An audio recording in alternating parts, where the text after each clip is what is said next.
Samuel is a very close friend of Sushant. And Samuel, you used to live with Sushant at his residence. For how long?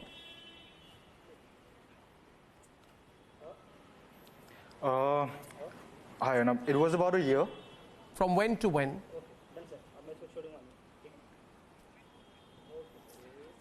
It was somewhere around October 2018 till June, July 2019.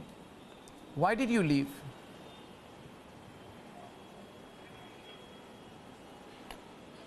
I left because I had already finished my law LLB, and I was there with Sushant to be in his pro team, which was the requirement.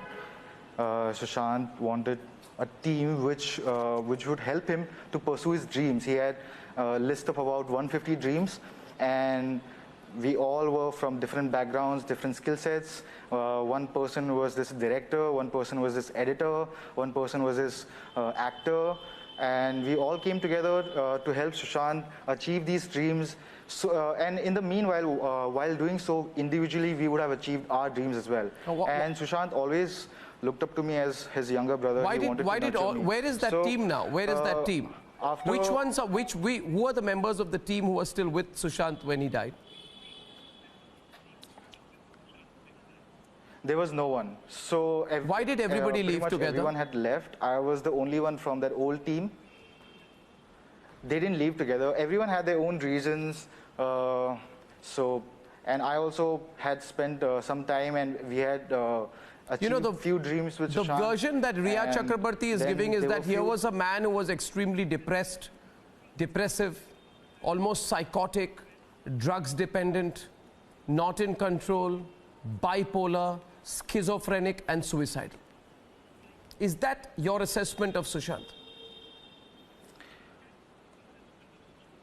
Well, that's not my assessment of Sushant, because till the time I was there, he was a very lively person. He was a person who would be always in the moment, and that's what he taught us. We would wake up in the morning and he would ask me, Sam, where do you see yourself in 5 years? And let's do meditation. Let's go play TT. Just play some happening music. Samuel, the version being given out by some self-styled counselors and psychiatrists coming out right now is that here was a man who was depressed, schizophrenic, bipolar, and Riya Chakrabarti was the only reason why there was some sense of balance in his life, and she was giving him necessary drugs. What is all this then? I'm completely unaware of this kind of version, because I have my own perception and my own way of understanding who Sushant was, and to be honest, he taught me so much, and till the time I was there, we were so happy. We were always happy. We were always in the moment. We would always look for another event, another happening event, something creative. We would just go read, and there was always something to do, and it would just not end. I mean, the day would just not end. Like, it would just go on and on. It was so happening. It was so much learning. Viewers, it was spiritual in a way, to be honest. So viewers, Samuel, just a minute, please. Viewers, the reason I'm speaking to multiple people and I'm speaking to primary sources in the course of our investigation is that this whole theory manufactured that he's a man who's bipolar, depressed, schizophrenic, near suicidal, the kind of rubbish that is being pushed out, especially by the Mumbai police, is done to rest. Tell me, Samuel, did you try to contact anyone who was there after you heard of his death? Did you speak to Siddharth Pitani? Did you speak to any of the people who were there? I'm sure you knew them. Did you speak to them? I did try to contact everyone, to be honest. I called everyone I knew. And the only person I could get hold of on 14th was Neeraj, the house helper. Yeah. And he also gave me the version which is there in the media. And again, I mean, I uh, I can't just take their words, for sure. I mean, I really want a thorough investigation in this case because I'm also personally I really want to know what really went wrong, what happened. So You can't take I the... spoke to everyone. I mean, I tried speaking to everyone. I spoke to Neeraj. Did you speak Yeah, to Siddharth Petani? I can't take their Did you words speak to for Siddharth granted. Petani? I mean, I did call him. He did not pick up my call. I texted him. We exchanged few texts. I asked him, how are you holding up? Be strong. Because, I mean, right now there is a completely different version. And so I'm not aware of that. But as far as I knew, I had to ask him how he's doing. And he explained me what was happening.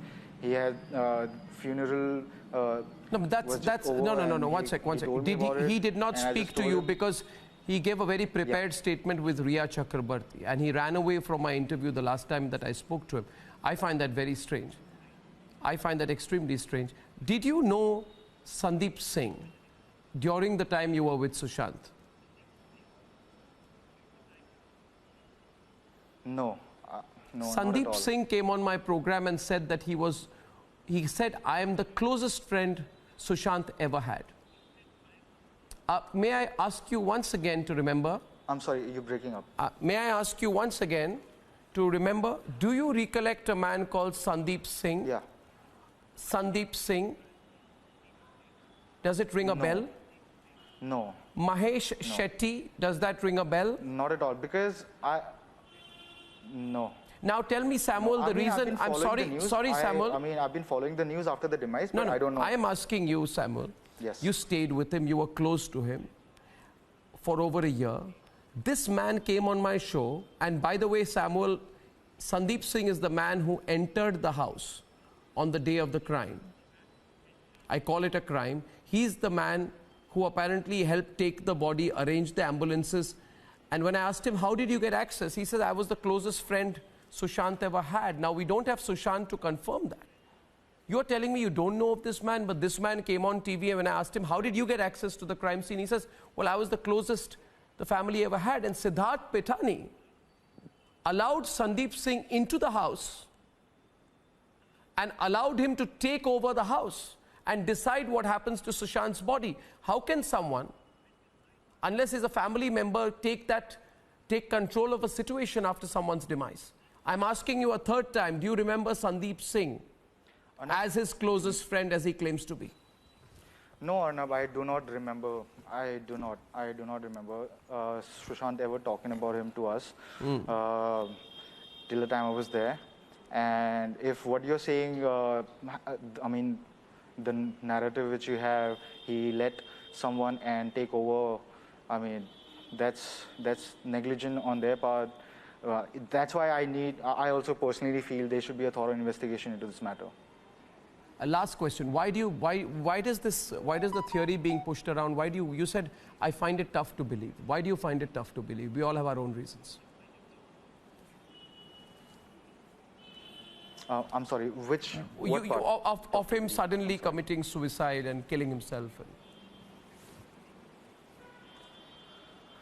Because as I told you, he was so lively. I mean, we read books about people being in present, and there was a man who was actually always he was always at least trying to be in the present. Let me be like very specific.